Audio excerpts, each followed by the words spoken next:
Welcome to Park Media. I'm your host today, Vince Emanuele, and we are joined by Michael Albert, who is the co-founder of Z Communications. He's also a member of Collective 20. He's an author of several books and hundreds of articles, and we're happy to have him back. Thanks for coming. Thanks for having me. Absolutely. So today we're talking about a screenplay. First time we've ever interviewed anyone about a screenplay, and it's based on a book that you wrote called Revolutionary Participatory Society /2020 or 2044, and the name of the screenplay is called The Next American Revolution. Why did you decide to write this, and what is it all about?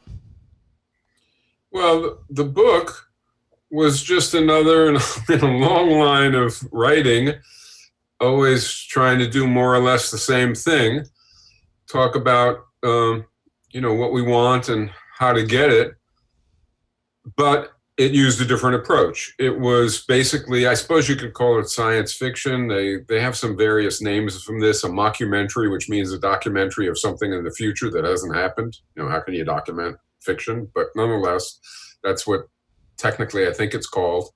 So it's basically interviews with people who were participants in this ongoing struggle up to the year 2044 and continuing after also, but that's the end point of the book. And while I was writing it, I should probably say, I don't consider myself a very great writer, and certainly not somebody who can write great fiction. So undertaking this was a bit of a leap, but it was made much less by when I came up with the notion of doing it as interviews. Because after all, I've done, probably hundreds of interviews. And so I know what those are like. And so I could write an interview, both sides of it. So I thought I could maybe write it. So I wrote the book. And as I was nearing the end of the book, I began to feel like this isn't a book. This would be better as a film. And so when I finished it, I self-published it on Amazon, and it's on there for people who want it. And I think it's good, but I decided that I wanted to try and do it as a film.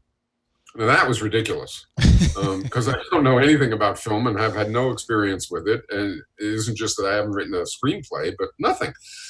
But nonetheless, I thought I would do it as a kind of proof of possibility. So in other words, I would write a screenplay, somebody would see it and say, okay, this sucks, but at least it's a possible thing and maybe we'll pursue it. So that's the way I approached it. I read the screenplay for Good Will Hunting, which is a movie that I loved with Matt Damon and Ben Affleck, and it was at MIT in part, where I was. So, it resonated with me. It's a great movie. And I loved the screenplay, or I loved the film. And so I deduced that the screenplay must be really good. So I read the screenplay.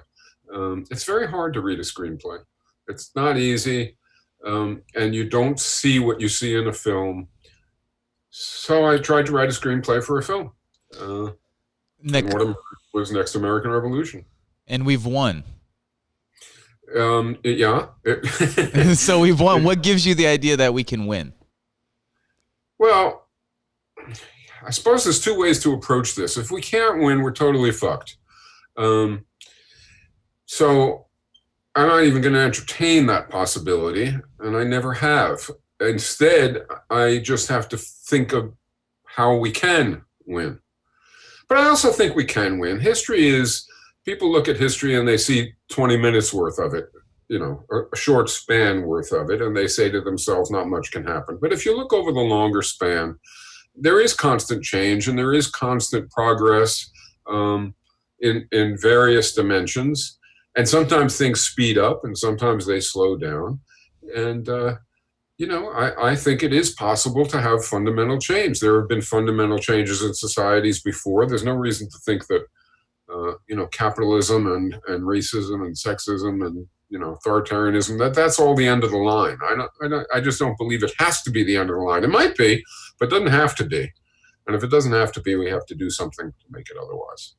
And so this, first the book and then the screenplay, try to envision a way to communicate that might resonate more than the usual kind of stuff I do, nonfiction books, that might resonate more with an audience and do better at communicating a picture of what's possible in terms of a future society and of what's possible in terms of a way of attaining it.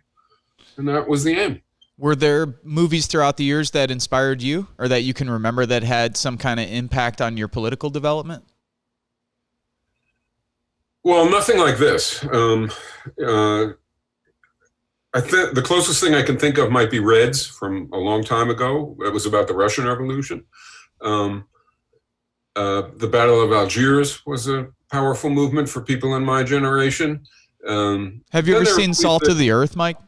Yeah, and that was a powerful movie for people of my generation, and movies that weren't so overtly political, like for instance, Cool Hand Luke, a movie that I loved. And there were a bunch of movies that came out during that time period, which probably because of the time period as much as because of the movie were powerful factors, I think. The Dustin Hoffman movie, The Graduate, or the Bonnie and Clyde movie, the first Bonnie and Clyde movie. Those movies came out in that period, and they affected a lot of people. But no, this is, given my narrow my narrow knowledge of Hollywood films, so I could certainly be wrong. But I think this is quite outside the box. It is. You know enough films to know. Yeah, it's quite outside the box. And that makes it a very hard sell. But it makes it interesting that you're trying to do something different. I mean, the protagonist, as you mentioned in the book, is the process itself. It's not necessarily an individual character. It's not a individual sort of love story or like one of these subjective things that I think were often highlighted in films. It's the process itself. Yeah, and part of the reason for that has to do with not artistry, I think. I'm not saying there's not artistry in doing those things, but part of the reason doesn't have to do with artistry. In Hollywood, a critical variable for a film is a star. Films are vehicles for stars. And that means the film has to have a part in it that a star will want to act in. And that means a part that the star feels will advance their career, and a part that a star feels maybe will get them an Oscar or some kind of award. And so films become oriented very much around generating a role, or maybe two, that a star will feel comfortable with and will feel eager to do because of not the impact on the world so much, not that they couldn't have that motivation, but that isn't so much what's at work, it's more their career. I'll tell you a little story. Once I it's too long I'm trying to figure out a way to tell it that is relatively short and won't be boring. There was a guy, he now owns the Philadelphia Eagles football team. He also had a film studio, and he came to us at Zeta Magazine and said he wanted to help us out, which was mind-blowing. And I spent 2 years trying to get him to help us out by giving us a whole lot of money, which is what he said he wanted to do in order to make us be able to compete with Time Magazine in those days. And it came to nothing. The reason it came to nothing was because he couldn't buy his team. First, he wanted to get the Boston Red Sox, and then it became the Philadelphia Eagles when he couldn't get the Red Sox. And he couldn't buy a team because the vetting for being an owner of a team is so strict and so tight that if there were any connection to me in there and to Z, it would be the end. So he had to wait, and he kept waiting. And while he kept waiting, he kept losing his political desires. And so when he finally became the owner of a team and could probably do what he wanted, he no longer wanted. But the point for this story is that he also had a film studio. And so I was talking with him once at lunch, and I asked him a question that I had wondered about for a long time. Why do films take so long to make? Now, a movie, and I understand it better now having done a screenplay than I did then, is really a complicated entity. And it does take time. It's not a novel. It's a novel in the sense of the screenplay, But then there's the costumes, and there's the photography, and there's the editing, so it's a really complicated product. Nonetheless, 10 years, 15 years to make a movie is a little ridiculous. And so I said to him, what the hell's going on? And he's a producer, right? So he's the owner, he's the capitalist. And he said, well, you know, what it is, Mike, is that the director is in the process for their career. This is capitalism. And the actors are in the process for their career, but mainly the director. And so after I choose a director, the director gets relations with the actors, and the director is immediately looking for their next movie. You know, they're looking in the future also. And the longer they can hang on to the process, the longer the money flows, and even more importantly, the longer they have ties with those actors until they get the next film. And so I want to get it out as quick as I can, says Jeff. That was his name, Jeff Lurie. I want to get it out as quick as I can, but they often want to really prolong it. So that's interesting. There are many ways in which the dynamics of profit-seeking and of the kinds of hierarchies that are built into our economy affect movies. And one of the ways that they affect it is orienting the movie, even without sort of censorship logic or bend the public's consciousness logic. They orient the movie in sort of acceptable directions for owners and in directions which you can pursue safely. And the people involved will want to pursue it. So for their careers. Right. So movies that have high tech in them are good. Movies that have love dynamics in them are good. Psychological breakdowns following the intense interpersonal dynamics of killers. All these things are fine. They have no impact on the broader society. They can be appealing to the people who they have to be appealing to now. I mean, inside the process, not the audience. And you can make them appeal to the audience. And by that I mean, and to me, this is markets, movies, TV, all of it. Everybody thinks that they reflect what the audience wants, right? That's the going phrase. Okay, TV has on it what it has on it because audience wants it. Movies have what they have because that's what the audience likes. That's the formulation. But I don't think that's the truth at all, at least not in a very critical sense. Rather, what happens is a range of stuff is offered, and from that range, the audience does want what finally is adopted. So there is an attempt to meet the audience desires, but only in the range of what's offered, right? So TV didn't used to offer shows without advertising, but 100% of the audience would have liked it. Right. But it's never offered, so nobody wants it. Everybody gets used to advertising, and everybody wants shows that have the advertising. It doesn't, because that's the universe of what's available. You understand what I'm saying? Yep. So, and that's the way markets work. If you go into prison and you go to the prison commissary, on your first day there, nothing appeals to you. On your 100th day there, the stuff in the commissary, right, has differential value for you. Your taste is now narrowed to choosing among those things, and you like some and you don't like others. Well, we're in the prison commissary, out in society, because the market, it doesn't offer us what a humane economic system would offer. TV doesn't offer us that, and movies don't offer us that. That doesn't mean there's nothing that's good. It just means that there are things not there which we're told couldn't work, and the reason isn't because they really couldn't work. It's because we're used to other things and it's never been tried. All right, that's a long-handed way of rationalizing why I tried to do something that, doesn't get offered. Well, it's also gives me a roundabout way to segue into the actual story itself, because within the story itself, there is a section, it's an interview, where there's a discussion about what culture would look like in a revolutionary participatory society. That I should have cited specifically. but I just read the whole thing in the last 24 hours, so it's pretty much in my head. But nonetheless, this is, how does another way to say this is that the vice president, Celia, what's her last name? Church? No, not Church. Damned if I know. The names of all the actors are combinations. See, that's what I mean. It's not like another writer. Celia Curry. Yeah, so now why is her name Celia Curry? I don't know. I was going to ask you that. Celia Sanchez was a Cuban revolutionary. Okay. And I happen to like Steph Curry. Now that's an exception.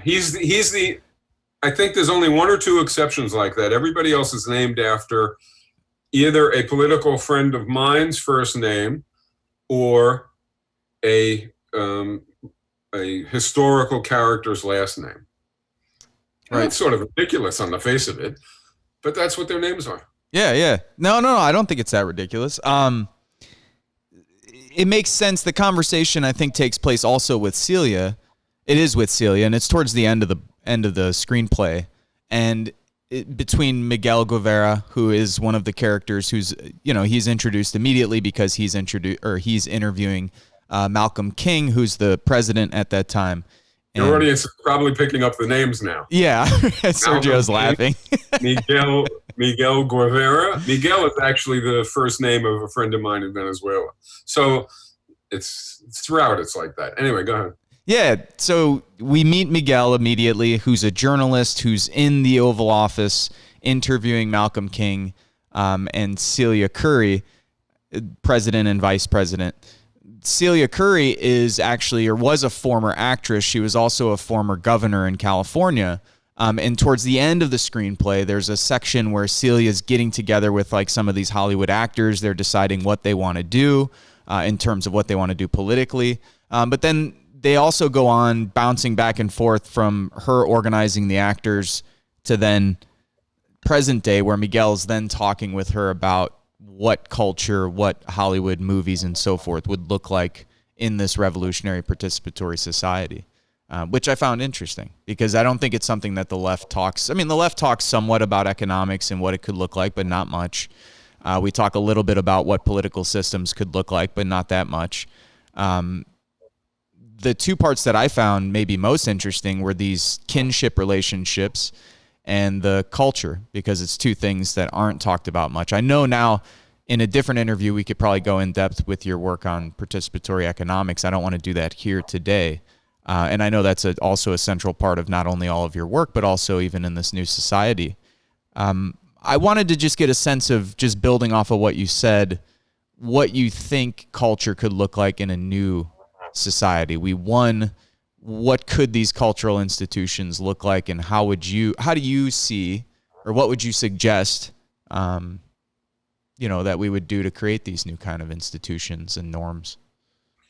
Or even practices? I don't know. Nobody knows for sure. It's one thing to talk about, which I do a lot, economics, because you can talk about 3 or 4 institutions at the core of it, and that's it, right? I mean, in other words, around that, there's all sorts of diversity and variety and variation and so on. But you can talk about these core things because you have to have those core things, or I think you have to have those core things in order to have an equitable and just and self-managing economy. I don't think there's any such core thing for artistic culture, if you mean, creating movies and writing and so on. I doubt there's any such core thing for them, but they would be subject to the other core things. So you wouldn't have a star system the way we have. You wouldn't have the distribution of wealth and power the way we have, and none of that. Artistic work would be work. That is, it's not so different from other kinds of work, and that means that it has equitable income distribution, and it has, which means that you get income not because you were born beautiful or because you were born as talented as Meryl Streep, but because of how long you work and how hard you work and the conditions under which you work. And so there would be no big disparities of income. there's no wealth from profit at all. So there's nobody who owns the big production companies. So art would be pursued partly for art's sake, so to speak.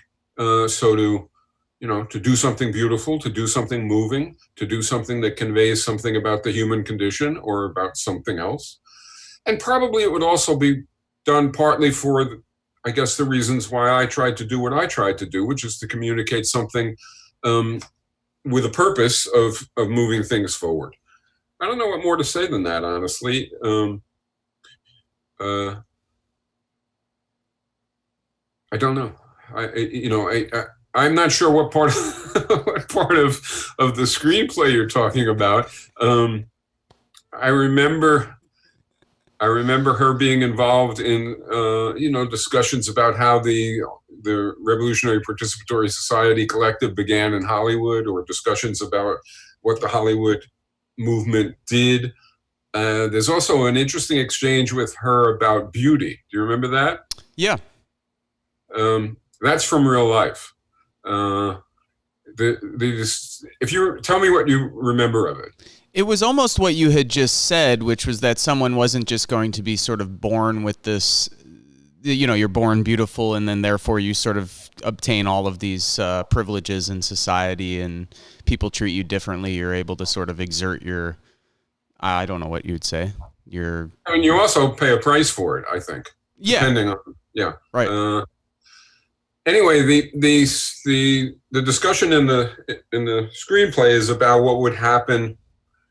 How would beauty, or human beauty, or that kind of quality manifest itself in a good society? Mm-hmm. But it came from, I had edited a book that with Tom Hayden, who was a very active political person in the 60s and later an elected political official in California. And he did a book with South End Press, where I was at the time. And I went out to California to work with him. And he was married to Jane Fonda at the time. And, that was interesting and a lot of fun in some ways. A fiasco in others. When I first got to the house, I rang the doorbell and it sounded like Cujo, the dog from the, yeah. This monstrous dog comes flying out. And I thought I thought it was all over. This was a big German Shepherd, and Tom said down, and that was the end of that. But I was a wreck for a little while. Anyway, we got along fine. But later, Jane did a movie on Golden Pond, which is really a fascinating movie, and she did it with her father. And she had me and Lydia, who I lived with, up there to visit them, and with Tom. And on the way up in the car, that's what came up. In the course of the discussion, I don't remember exactly how it came up, but I do remember the interchange. And it was Jane and I really going back and forth. And she, and Jane Fonda was somebody who had been blessed with the kind of beauty that pays off in current society. She's also very talented, but it's true. And she said that, she said at one point, there's beauty that is so intense that it almost hurts. So she did have a conception of the existence of this thing called beauty, because there's some people who will just deny it. There are some people on the left who will say, there's no such thing. Everybody looks the way they look. Or just like they'll say, there's not really any such thing as talent, as inborn talent. It's just you work hard, you do well. If you don't, of course, it's ridiculous. There are differences, and they are inborn. And that scene, transferred over to the movie, adapted a whole lot. And that's true for a lot of things in the screenplay, and I'm sure it's true for the way other people do screenplays. Yeah. Real life comes into it. Right. I think that's a tough one, because especially today, there's so many discussions about, about how people see their body image, what we've done through advertising to sort of shape the way that young people think about themselves, their sexuality, all the rest. I think there's a reaction. I think, on behalf of some people, there's a reaction that all of this is just kind of nonsense, and that there are people who, what does that necessarily mean though for you? I mean, how would we, No, go ahead. Sorry, go ahead. I was going to say, what I don't know how to put this. Would you create new institutions, or are these like practices and norms? When I think of culture, I'm always sort of wondering, what does it look like to change the way that people would think about this? Or is it how would we create systems that wouldn't just necessarily reward something like that? For me, the cultural question is more about race, religion, ethnicity, community. So that's the first level of it, to me at least. What do you do to create a system in which, instead of groups that somehow have some kind of shared identity, seeing each other as threatening and as opponents and as either targets to exploit or potential exploiters to avoid, instead of having that kind of arrangement, what do you do? And it's not, this is not my area of focus, but it seems to me that you have to have a system which sort of guarantees communities the means and the space and the respect of self-definition and of self-determination, and that practices empathy between them and allows porousness between them and so on. But the other stuff that you're talking about, beauty, or take something much simpler first. So somebody is born LeBron James, right? Now, you can tell me until the cows come home that I can be born, me, and become LeBron James, and to me that's total nonsense. I can't, right? It's not going to happen. It doesn't matter. I could be better at basketball than I would be if I didn't practice a lot, but I am not going to become LeBron James. Not the build, not the reflexes, not all sorts of things. Okay, so he's born with certain qualities or characteristics that enable him to do certain things. So is Noam Chomsky, right? Chomsky is born with certain characteristics and qualities, and they're not a function of his working hard. He works hard, but it doesn't matter. Most of us could work until, forever, and we wouldn't display, his particular genius. Okay. The question is there anything bad about that, on the one hand, that it is that way, that that's the way nature is? And two, what do you do about it? Okay, so I don't think there's anything bad about it at all. I think life would be incredibly boring if we were all identical. I mean, how boring could things be? Probably not more boring than that, right? So it's not bad. No one can do everything, and therefore you can vicariously enjoy and learn from what somebody else can do that you can't. Why is that bad?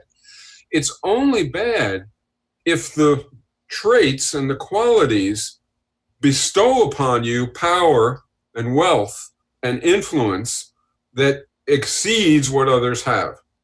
So you shouldn't reward being born with these qualities or with any particular qualities that happen to be valued in society, right?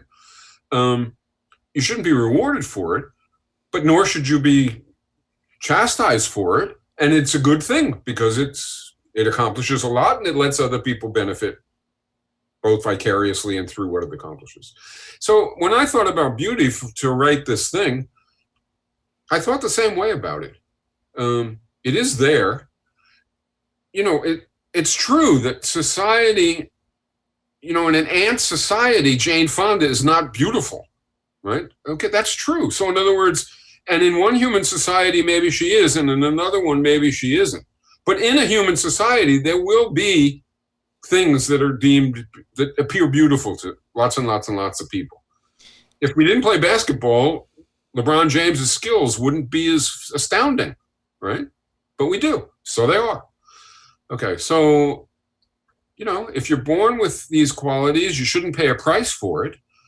And the price people pay for beauty, I don't know how we got off on this, but the price people pay for beauty now in our society, I think is real. So in other words, particularly women, but maybe to an extent men too, but women very early on who are born with certain attributes learn to flirt, learn to get their way, right? And that's part of it. And that, has impact on the person. So that's a price you pay. I mean, what it can deliver actually becomes a price that you also pay. I think that's true, and I've known people for whom it's definitely been true. Anyway, you also get the advantage of being able to be a movie star and earn millions. But that shouldn't exist. That disappears, right? And we could try and get the other to disappear too, but at least the material reward and the power reward for these things, they go away. Right. And I don't want to get into that because we could have that conversation when we talk about participatory economics. Because of course the response to that would be, what's the incentive to do anything, so on and so forth. I didn't want to go too far down that cultural rabbit hole, but the way that you formulated how you would think of culture, so community, religion, I forget what else you said. All the way back a long time ago, when in my political youth, I guess you could say, the Marxist sector of the left was very powerful, and it was very intellectually advanced compared to the rest, right? So in other words, they had answers for everything. The answers were often wrong, I think, but they had answers for everything. They were very confident, and there was that. And one of the strong debates was, is economics fundamental, paramount, the driver of everything? Not that nothing else is important, but that economics is the base and everything else is built on it as a superstructure. And I found that completely unconvincing from day one. And that led me and various other people in my part of the movement where I was. First, it was called the totality of oppressions. That's what we called it. And what we meant was racism, sexism, economic oppression. And we also meant authoritarianism. And that stuck with me for my whole life. And it morphed into the view that a society has an economy, and it's because people need to eat, they need to have places to live, they need to do things, and you need an economy to generate all that. So you have an economy, and you have human relations inside the economy, and it turns out to be class relations. And a society has kinship. Why? Because they give birth and they have to nurture kids. And so there's these institutions and these structures that you can call kinship structures around sexuality and around upbringing and so on. And a society has a polity because people have to make decisions and people have to develop shared norms. And so you have a political system, a polity, and a society has a culture because people celebrate. This is the way I thought about it. People celebrate, and people have language, and people have then customs. And that was the heart for me of culture and community. That's not to say there isn't more, but that was the heart of it. And so for me and various other people, thinking about community vision or cultural vision for that part of life meant thinking about how do we organize into role structures and institutions, things like religion and race and celebration and language and all the rest of it. Not so much how do we organize painting. So somebody who is thinking about this, they're listening, they're saying, I'm a revolutionary, or I want to see major changes in society. Why do we still have presidents, races, White Houses, the things that you're mentioning? There is a thought, I think, on some on the left that we could, and I'm not saying it's right or wrong, or we should probably strive towards that, but I actually, it was one of the things that I genuinely thought. I was like, fuck, we're still in the White House, huh? I was like, well, he's probably right. I was like, it's only 24 years from now. I was like, we probably do still have a White House. That's what you mean by why do we still have? You mean in the screenplay? Yeah, in the screenplay, I was going, shit, we still have a White House. We didn't do that good, but we did better than we did better than not. Yeah, well, again, in 1968 or 1969, we used to say we want the world and we want it now.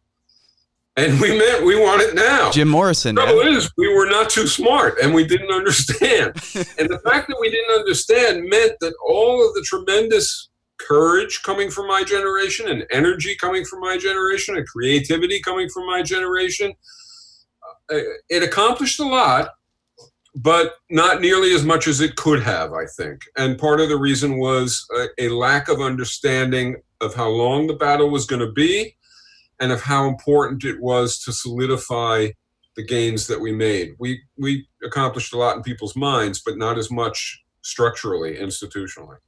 But anyway, why would we have, the White House and still have races and whatever else you mentioned 24 years from now? Because 24 years is an eye blink. In this 24 years, in this screenplay, some people would call me absolutely insane that I have in essentially a position way to the left of Sanders, winning in a massacre in 2044, and then moving on to continue the political and cultural and economic and kinship transformation of society, which has already gone an awful long ways. I thought both, by the way. Yeah, I think if we accomplished that, it would be quite nice. I thought both, by the way. You saw what? I thought both, by the way. There were times when I was reading the script going, fuck, I was like, Mike really is being positive here. And then there were other times when I was like, shit, we still have a White House. It's like, shit. But I understand. No, what can you do? You're trying to make it as visionary as you can while also basing it enough in reality where people can relate to it a little bit. I mean, I suppose if, in 24 years, we'll still have the White House. That doesn't mean that the president will be like what the president is now. Right. That doesn't mean, you saw the speeches at the end from the president. Right. Right. There's nothing remotely like that.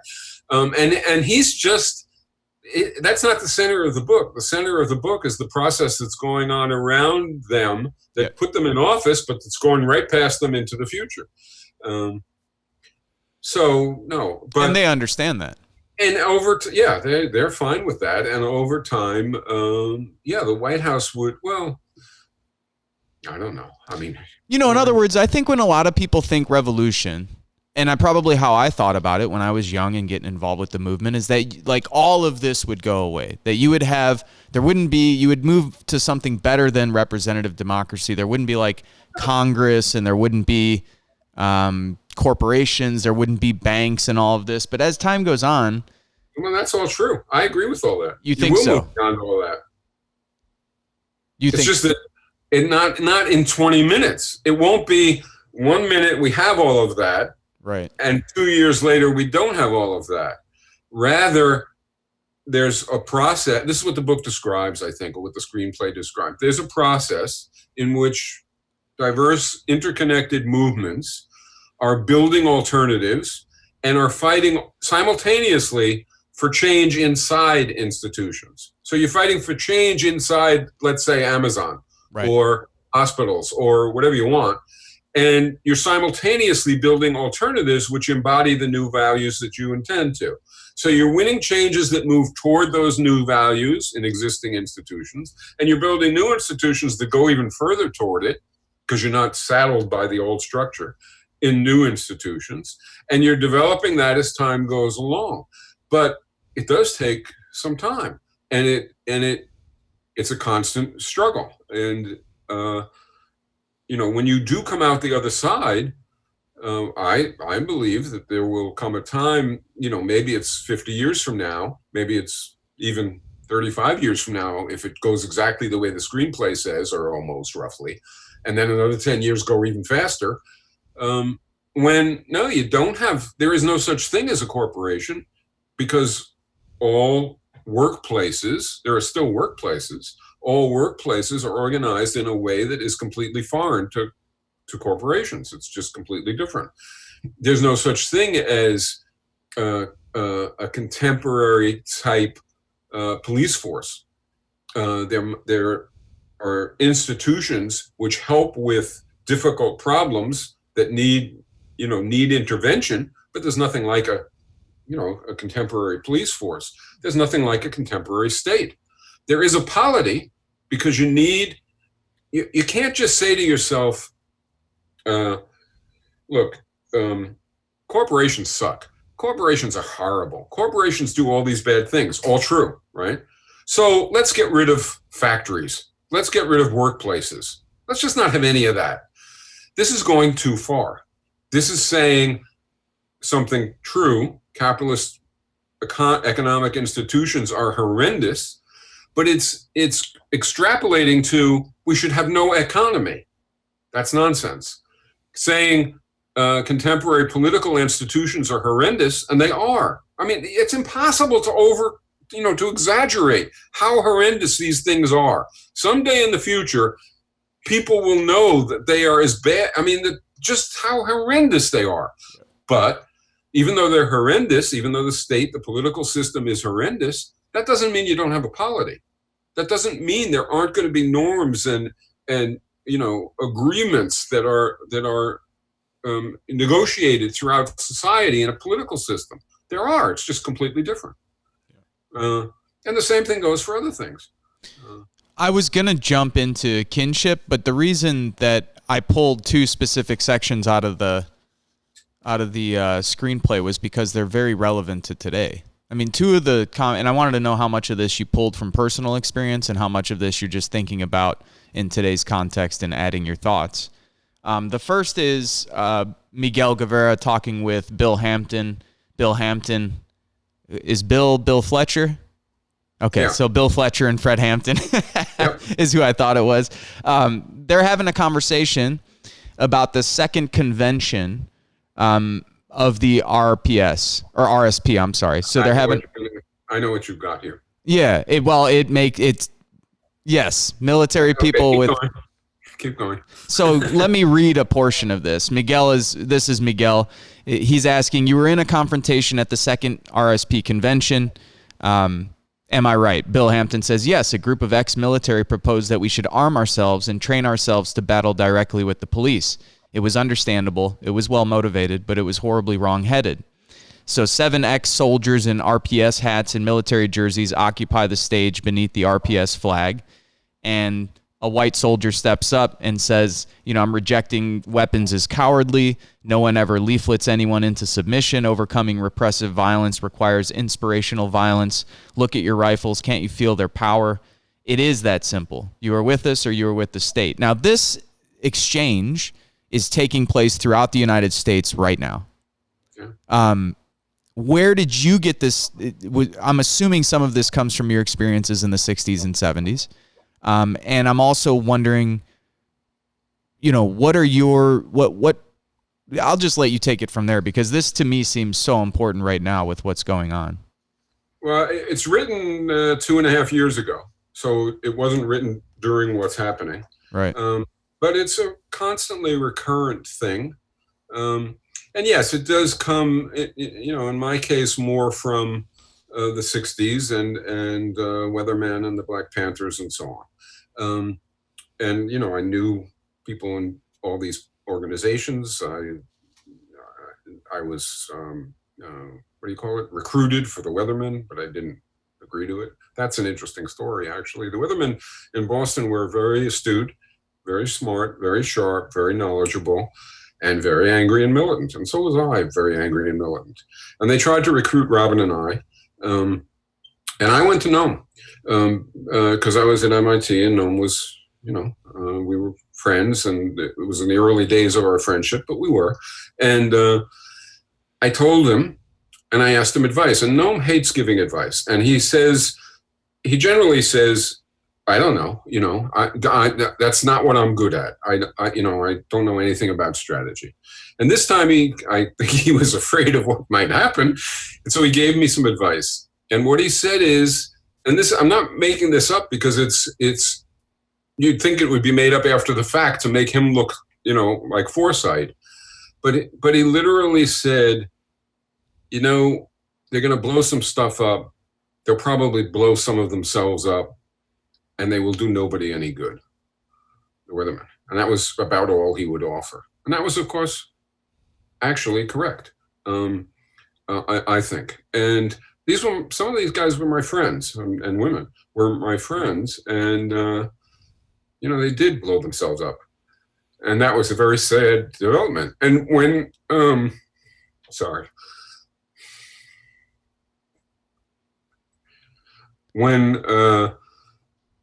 in those days, one of the forms it would take was that people would go off into the countryside And they'd bring these 22s. In those days, that was the guns. I mean, you know this stuff better than I do from your military training, but nonetheless, that's what they would do. And they would shoot tin cans. And they would think they were preparing for something. And they would literally, some of them would cut themselves, cut and stitch themselves. Right. Again, preparing for something. Right. And I found all this to be utterly, I don't mean to demean anybody who might be listening and who might be thinking along similar channels, but I found it to be just insane. Because what they were talking about, it was a little like if I had been talking about going into the ring with Muhammad Ali and I was preparing for it, by working out. I'm going to get annihilated, right? I mean, they had no conception of how poor they would be at what they thought they were going to be doing. Yes. And B, how well trained and competent the people they were going to be up against were. Not to mention that, if you bring a rock, they'll bring a pistol. If you bring a pistol, they'll bring a rifle. If you bring a rifle, they'll bring a machine gun. And if you bring a machine gun, you're going to fucking confront a tank. There is no way to win that way. And at that time, there were other people who had some other views. There were some people, the Blackstone Rangers was a gang in Chicago, and they thought you should infiltrate the police. I never met them, but they thought you should. And I think that makes a whole lot of sense. And it's obvious it makes a whole lot of sense if you look at the Vietnam military. And the people who were, I think, arguably the most courageous anti-war organizers in the anti-Vietnam War movement, and I didn't do it, who went into the military to organize in the army and who did a damn incredible job of doing that and who weakened it greatly in that sense. And in the police, it's a lot easier if you think about it. One thing about it is harder, but the thing about it that's easier is that the police are in their own country. That's right. Right? And they may even be in their own neighborhoods, which would be a good reform to pass. They may even be in their own neighborhoods, and that makes it a lot easier. So it is a good thing to do. But anyway, the point of that is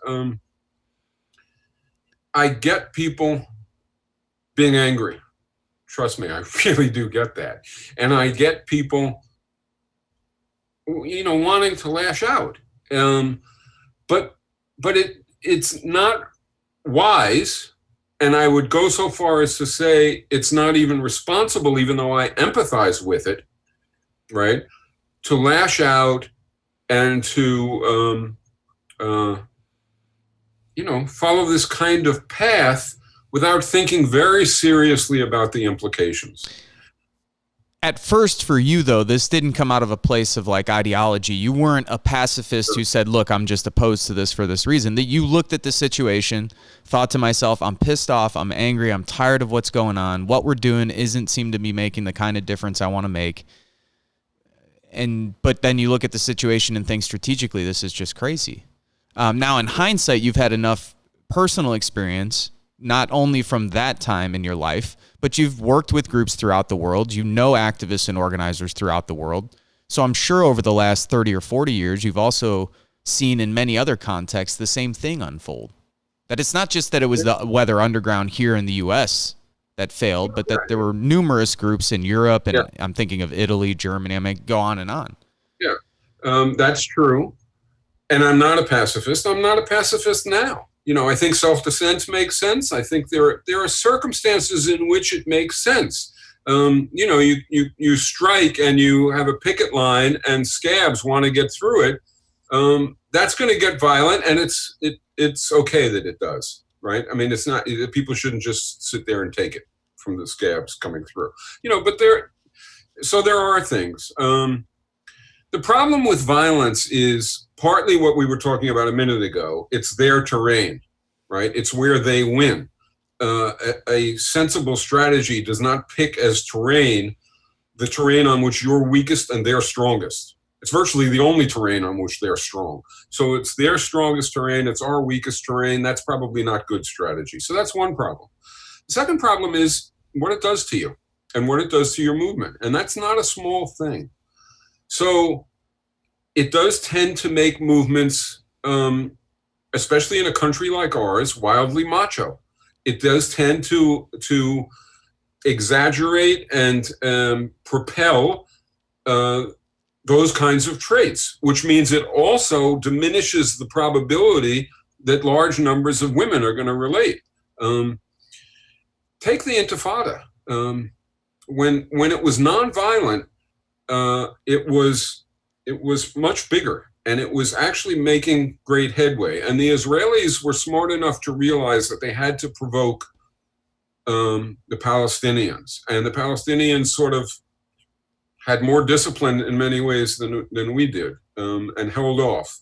But then it finally got violent, and the depth and the range of support for it did diminish, and so that's another cost. Right.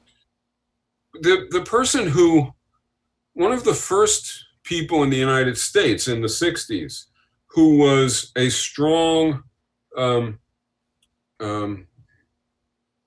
proponent of fighting back, meeting violence with violence, was a guy at the time. His name was Stokely Carmichael, and he had been, and so was Rap Brown a little later, and they both had been organizers in the civil rights movement of civil disobedience, right? So this was not some guy off the street who had been violent and just transferred it, right? That happened for lots of people, but that wasn't this guy. This guy was an advocate of, and a trainer of, and a participant in civil disobedience without fighting back, getting clubbed. And what happened is he got clubbed so much, and he saw so much pain, that it shifted him. And I understand it. And you can't really, what are you going to do? Rail at the guy for that? You can't. But it's not helpful.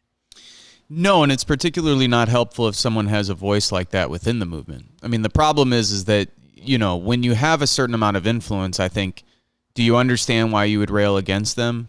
Yes. I think you just have to do it with respect, and I think you do it intensely because that person has an outweighed influence within the movement.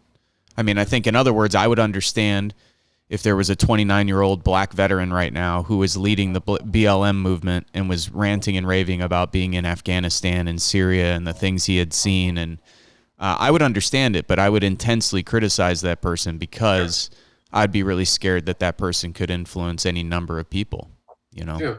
I think that's right, and that's what the scene is about, and the way it unfolded. And are you worried about it today? Yeah, I mean, of course. How can you not be?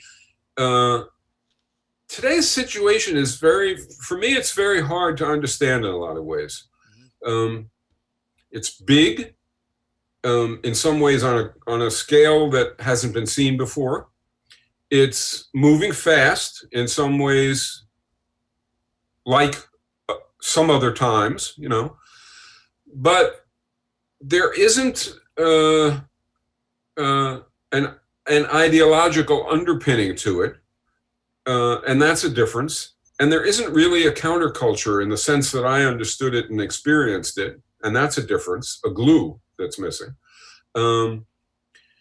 I don't know what's going to happen. I don't know whether those are good things or bad things from the point of view of its continuing to grow, of its continuing to get stronger, and of its continuing to diversify its attention to basically all sides of life. I don't know. We'll see. But am I worried about guns? Yeah, I'm not. I am not as worried as some probably, and I could be completely wrong in this, that it will become that prevalent among leftists. What I am worried about is that the right will find enough of it to use and to exploit, to justify repression and to justify. This is the second time for this. It's the way Nixon beat Humphrey. Yep. And I'm arguably part of the reason why he could do that, right? The militants that we had in the movement, the militants was right, but some of its manifestations helped Nixon. And some of the manifestations now are going to help Trump. Yeah. And they already are in the polls. Yeah, that I am very worried about. Yeah. Because because of what another Trump victory would mean. Right. Is almost impossible to contemplate. So I don't want to go down that road because we talk about that on our own time, and we can talk about it on another interview. But you mentioned earlier, and then I'll move on to another exchange that I think is really useful for people today to think about, and then we can sort of wrap up. But I'm interested in, and we could even do another one on different exchanges and ideas within the screenplay in the book. But I'm also interested in what you had said earlier about, so there's going to be people who listen to this and they're going to pick up what you said earlier and they're going to say, Mike isn't saying that we should go out there and be battling the cops with guns or battling the right, but he did say that self-defense is justified. What does that mean to you? And I know this is tough stuff to ask people because whatever you say is it's like, okay, Mike Albert said this about this. So I know you have to be careful about what you say, but I'm interested in what you mean by that, because I've been questioning myself where I have people coming to me. The only thing I disagree with you strongly on is that the left isn't interested in these guns. I think, we call them weapons, but guns. Sergio and I have been encountering any number of people who don't self-identify as the left, people who are just kind of there, on the edge, sympathetic to the movement, who are talking about the guns. The leftists that I know, I think it's there and I think it's prevalent, but I think it's less prevalent the more you find people who are actually engaged in communities. So you might have a leftist out there who identifies as a radical socialist, who shows up to some of these events, who supports people online or whatever it is, probably more inclined to be doing the weapon thing than, say, somebody who volunteers half their week at the homeless shelter and also organizes with a tenants union. That's been my experience, at least. But I think it's really prevalent. I mean, it scares the shit out of me. And so people would ask me, they're like, well, Vince, you've always said you're not a pacifist. You own guns yourself. What is, do we have a right to have self-defense? And if we do, what does that mean? Does that mean just having a gun in my house? I mean, what does this look like in this country? And my friends overseas, of course, think this is nuts. They hear all of this and they're like, why do you have guns? My God. And I'm like, well, I guess because we live in the place that we live. So it's like, if you're here and there's a bunch of people around you with guns, you generally feel like, well, if something happens, I would like to have a gun. I mean, it's obviously a terrible cycle. But anyway, I'm just wondering kind of what you mean and how you process that. I mean, I admit that I don't think about it probably nearly as much as you do, because I don't see it as nearly as likely to escalate on our side. But again, I could be completely wrong about that. But when I say that self-defense is justified, that doesn't mean that I think it is intelligent to get into situations where you are attacked. Mm-hmm. Nor do I think it's intelligent to attempt self-defense in a way which will fail inexorably. That's not defending oneself, that's killing oneself, right? In other words, I mean, so if somebody comes into the room and swings at me, I'm going to defend, and if I can ward them off, I'm going to ward them off, but I'm not going to pull a gun. And if they come in with a gun, well, we're all fucked. If I shoot them or if they shoot me, as far as the grand scheme of things, it's a horrendous outcome. So I don't really think, I don't own a gun, and I wouldn't. But the key thing is the situation that you create. So if movements can create a context in which A, they are not unnecessarily provoking violence against themselves, B, they are defending themselves in a way which doesn't generate still more violence, but they can say, oh, hey, look at me, I defended myself. Meanwhile, I made it worse. And if they can, I mean, the way you deal with violence, in my mind at least, is you create a context in which the other side being violent hurts them. That's what you have to do. That's the only thing that really will work. if you create a context in which for the other side to utilize force or even laws, right, to repress hurts them, then they are strategic enough and smart enough to try another approach, at least most of the time. That requires us to be not principled, though. I mean, that requires us to be principled and nonviolent. Yeah. Otherwise, the people in the middle are going to go, well, you guys are violent too, so what the hell are you talking about? Well, that's one of the... I mean, that's what I hear now. People I know who aren't in the movement, they go, well, you guys shot a couple people. They shoot a couple. Yeah, I mean, this is how it works. It would be way different. The people I know who are on the fence right now would think about this situation differently. And I'm not talking about the uprisings 3 months ago in Minneapolis, but I'm saying all this shit that's carried on, the battling in Portland, the Chop Chaz zone in Seattle, all this type of shit, armed protesters in Louisville. People see that, and if it would have been disciplined, coherent, nonviolent civil disobedience, we would have had another 10, 20, 30% support among Americans who don't see themselves as part of the movement. I think that's right, and that's what I mean by you have to be strategic. And principled. Right? I mean, and well... Because otherwise you don't have any ground to stand on. People just say, hey, you guys are hypocrites. Yeah, and it can be true. Sure.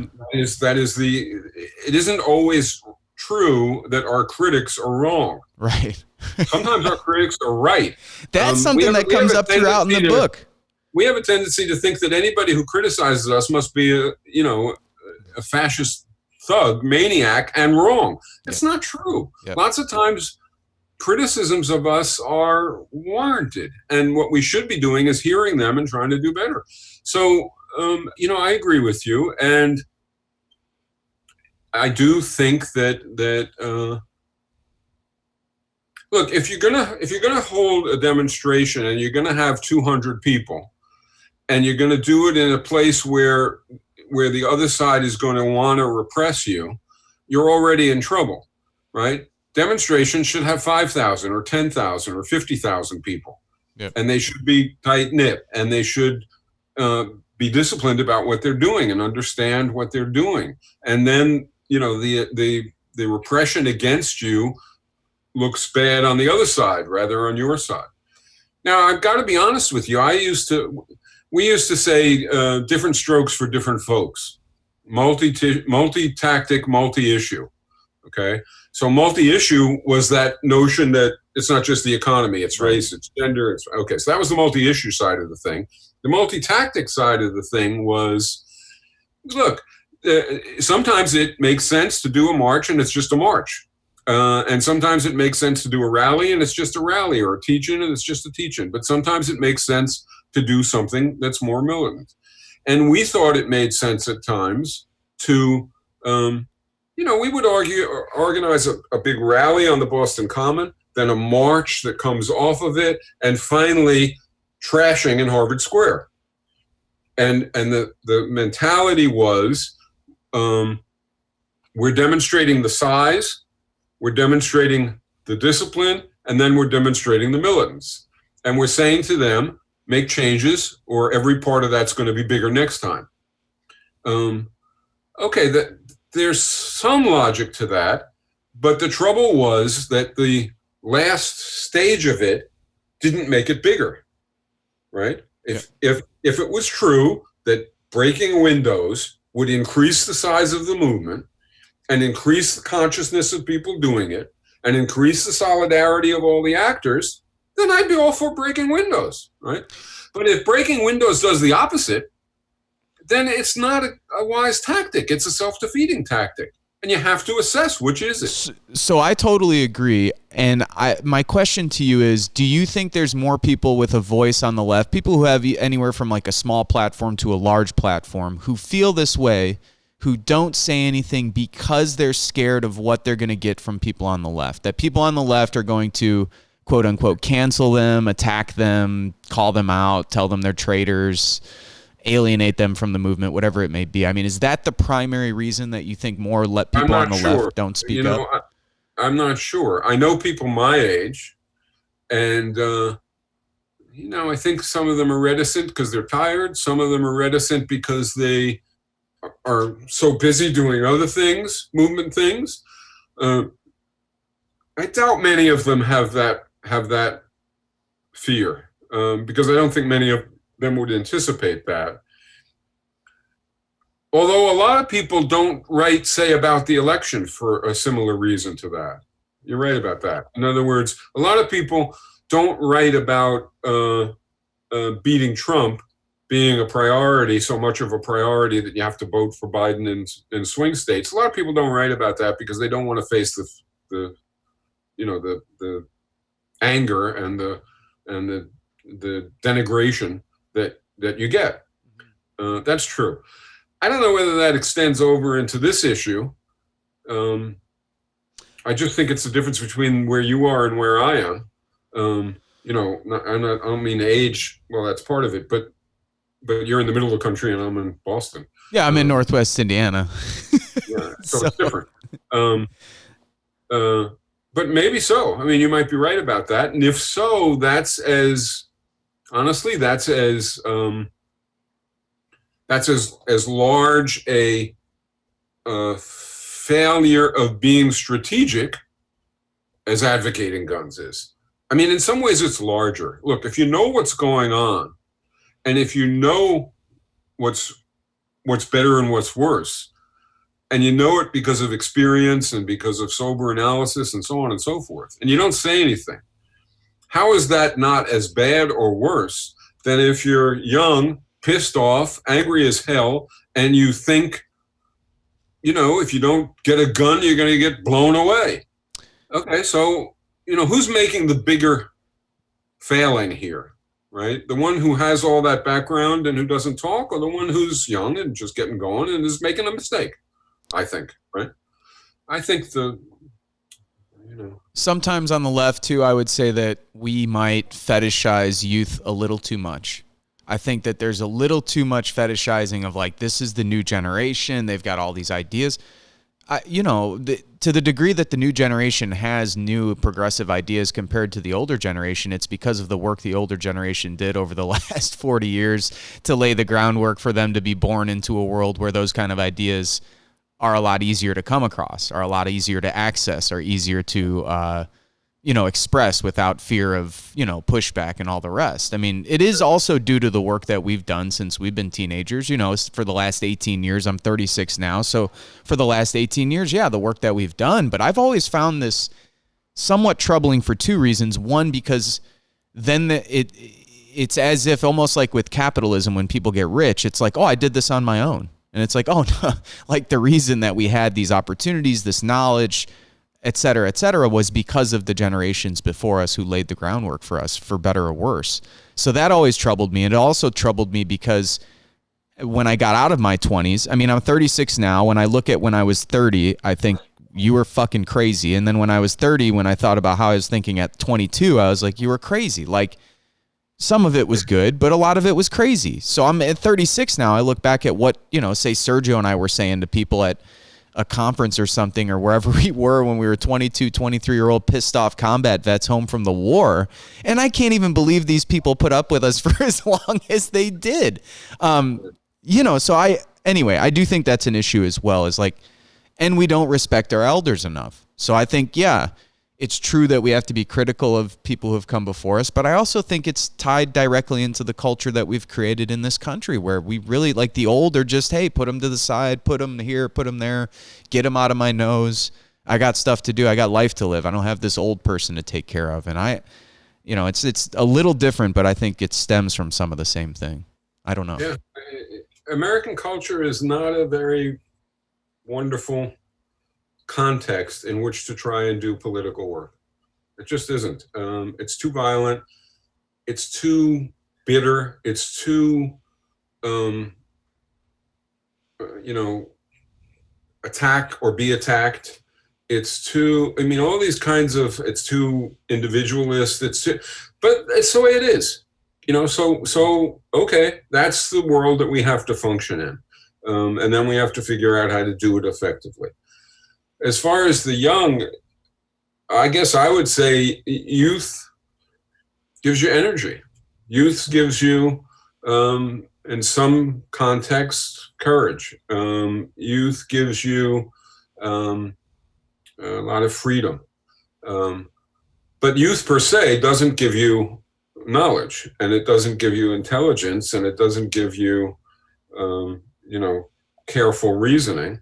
It doesn't deny that. It doesn't make that impossible, but it certainly doesn't give it to you. And so you see all kinds of things. I was very lucky. When I was in college, I was at MIT with Noam. And so, people talk about having mentors or people from whom they learn stuff. And he wasn't the only one. Howard Zinn. There were various people who, I was around all the time. And well, shit, you couldn't have had two better than that. You basically got two of the Mount Rushmore on your as your mentors. So it's. I mean, that's a different situation than some kid who's, off essentially by themselves and encountering for the first time utter insanity and, feeling that they have to do something. Right. That's very different. And there was plenty of that when I was young. I mean, the groups that I was with at MIT, because of Noam, because of Howard, because of some other people, were rather different. I mean, and so, Weatherman existed, but it held no appeal for us. And it wasn't because we weren't militant or because we weren't angry or because we weren't energetic. It was just because they had a warped view of what could work and what couldn't, and Well, something else that might be useful, because I know we both have something that we have to do here in about 45 minutes. So let's do another 10 or 15 minutes, and I have one more portion of the book, of the screenplay that I'd like to bring up because I think it's going to be very useful for people to think about. I'm also assuming this comes from your personal experience. So this is a exchange between Miguel Guevara again and Noam Carmichael, who I believe is named after Noam Chomsky and Stokely Carmichael, who you talked about earlier. It's really this, maybe I don't even have to read much of this, but I think you'll know exactly what I'm talking about. The question Miguel Guevara asks Noam Carmichael is, how did race impact RPS?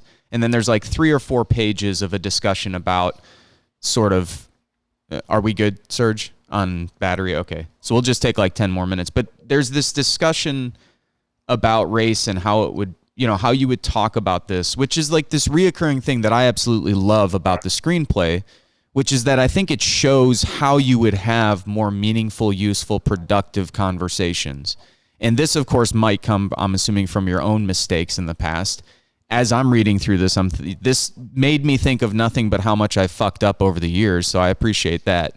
But there's a lot of moments in the screenplay where I'm reading it going, yep, did this, I did that for sure, I'm guilty of that, and this might be the way that you would go about doing it differently. Right now with this, I mean, some of the like verbatim stuff that I've heard from activists, people I know right now, black activists I know who are telling white people, I don't have time to explain racism to you. Not very helpful. I understand where that comes from, but not helpful or productive, and definitely not a way to build a movement, I don't think. And then white activists, of course, whoever else is guilty of all kinds of other things.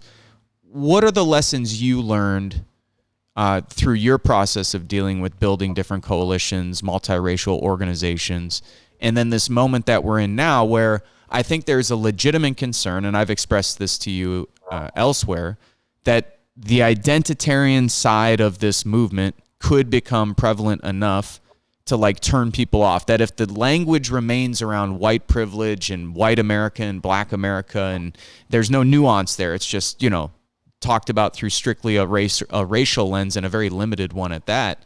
But then also what we can do on the left, some of that we can't control, but what we can control on the left is how we speak to other people, the messages we put out, and how we're trying to bring people into the movement. What are what are your experiences? What have you learned? And what would your advice be for the way that we talk about this today? Well, I mean, it's just before we got on the show, I was working on an article that's a bit presumptuous.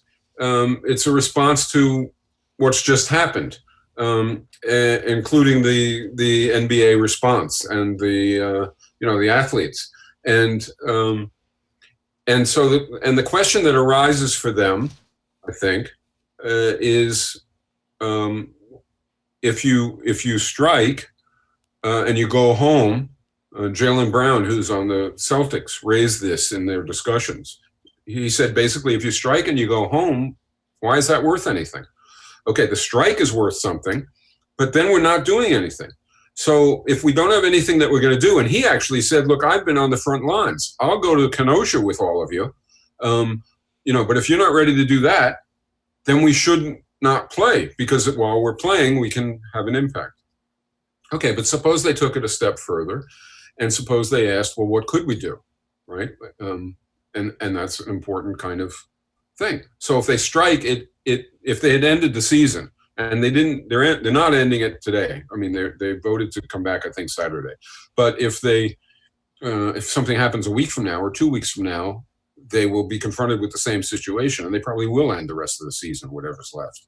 And it was close. The Lakers and the Clippers voted to end the season last night, which is quite remarkable. Anyway, what could they do, right? What could they do, and how do you think about that? Well, one part of that is, what could they collectively do? Maybe it's the less interesting part. One thing I thought about is, well, what if they marched from Orlando to Washington? What if they literally, there's 450, I think, in the NBA. What if they literally strung themselves out every 6 feet and marched to Washington, and would stop overnight in various places, and there would be masses of people who would join, some for a short time, some for a long time. Okay, that's good, but it has to have demands. So then what demands? And here it gets tricky, right? It's coming out of a particular upsurge around race and around police violence. So you have to have demands around police violence and race. That's what's surging people. And you also have to have demands about other things. And certainly from some parts of the community, the desire would be reparations. And the thing about reparations is, when you talk about it, you're talking about giving one community something that other communities don't get. And it's perfectly justified. I mean, of course it's justified to narrow the gap, to reduce the pain and the suffering of racism, but it's also in a form that can be exploited by people who want whites to feel like that they're being cheated on. Not just whites either. I don't mean to jump in, but I mean, I mean, a huge section of the Hispanic population would not go for this. And just a note on this, only 19% of Americans, according to the latest Pew Research poll, even support it. Yeah, but nonetheless, a lot of organized folks would urge it, right? Okay, so is there a way to couch demands that accomplishes the goal, which is to raise those lower, to diminish the gaps and to increase justice and increase, and I think there is. I think you say, free medical care, free schooling, free, very low cost housing, et cetera, et cetera. And the reparations person might say, yeah, but if there's free medical care for here and free medical care for here, the gap's not shrinking. And if there's, more importantly, free education for all, the gap's not shrinking. Right. Because the school in the poor community is a mess, and the school in the rich community is very effective. So they're not getting the same thing, and that's true.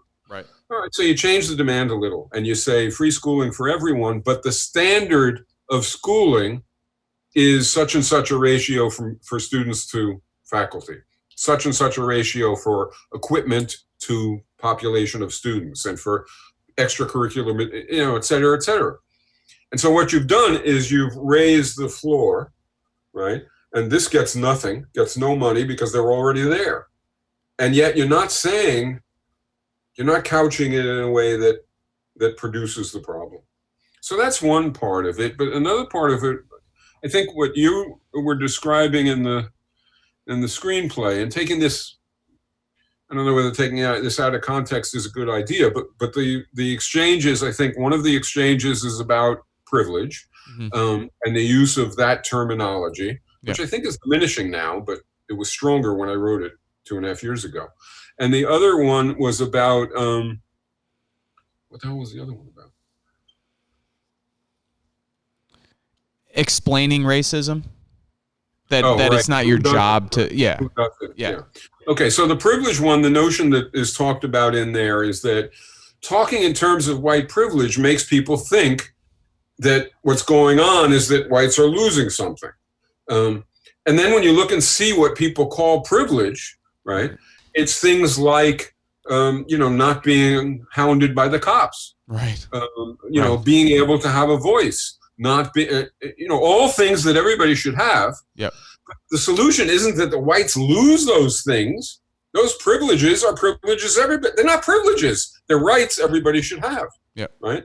So the terminology lends itself to what the white nationalists and the white racists say, and that's not very smart, right? To me, at least, it doesn't enhance the likelihood of getting what you're trying to get, and it doesn't expand consciousness. Yep. Whereas saying that these are rights that everybody should have, that's fine.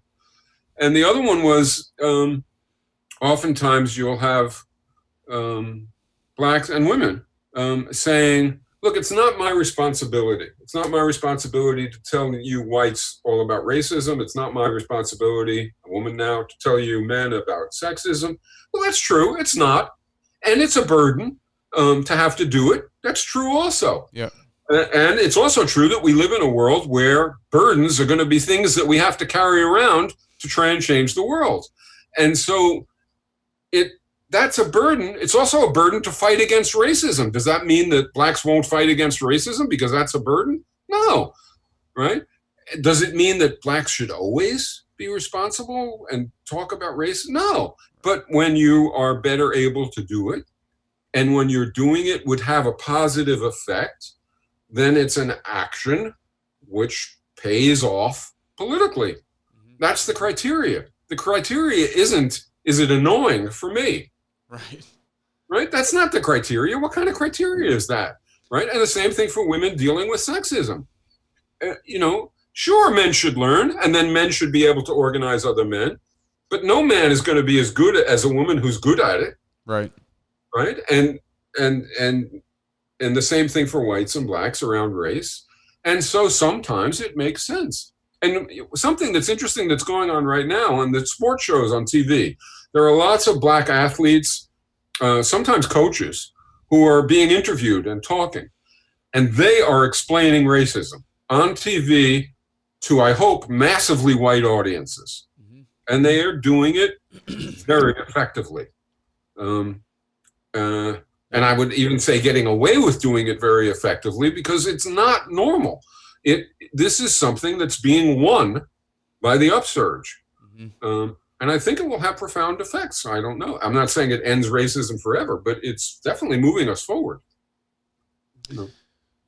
Well, I think that's it, my man. Is that okay? It's up to you.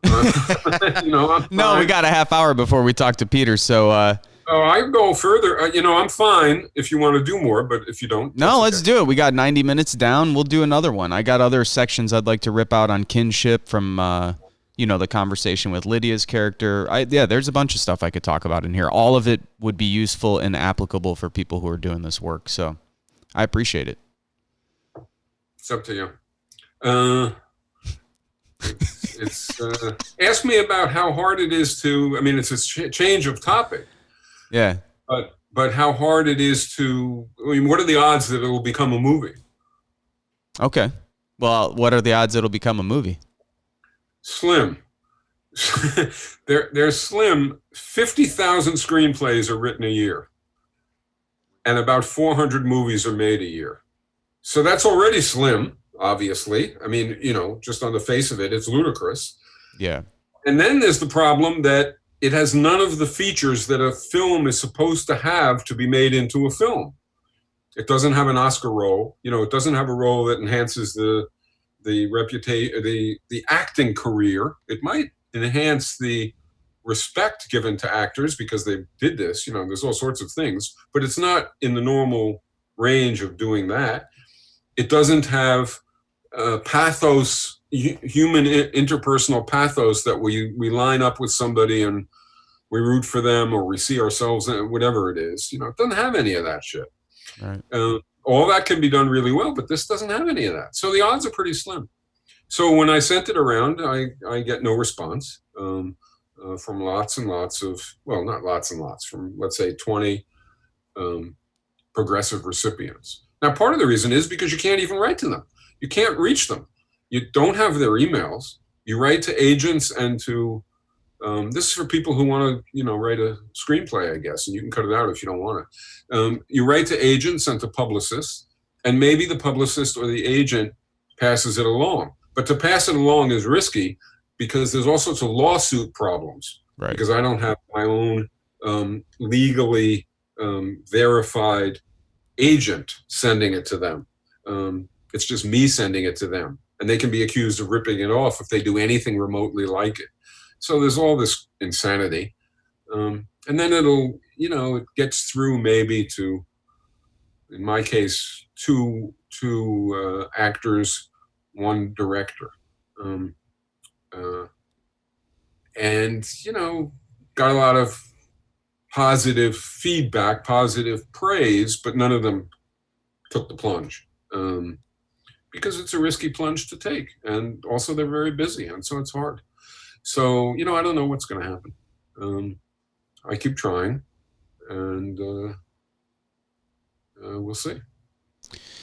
Well, if anyone's listening who can make that happen, make it happen. No, I appreciate it, Mike. Thanks for coming on again. Thank you. And we'll talk to you soon.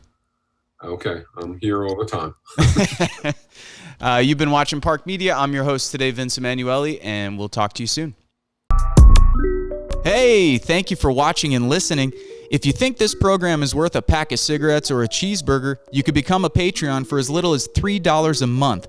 The link is available at our website, parcmedia.org. That's PARCmedia.org. Make sure to subscribe to our YouTube channel below. Also, you could find us on Instagram at Park Media, Facebook at Politics, Art, Roots, Culture, and you could find me on Twitter at Vince Emanuele.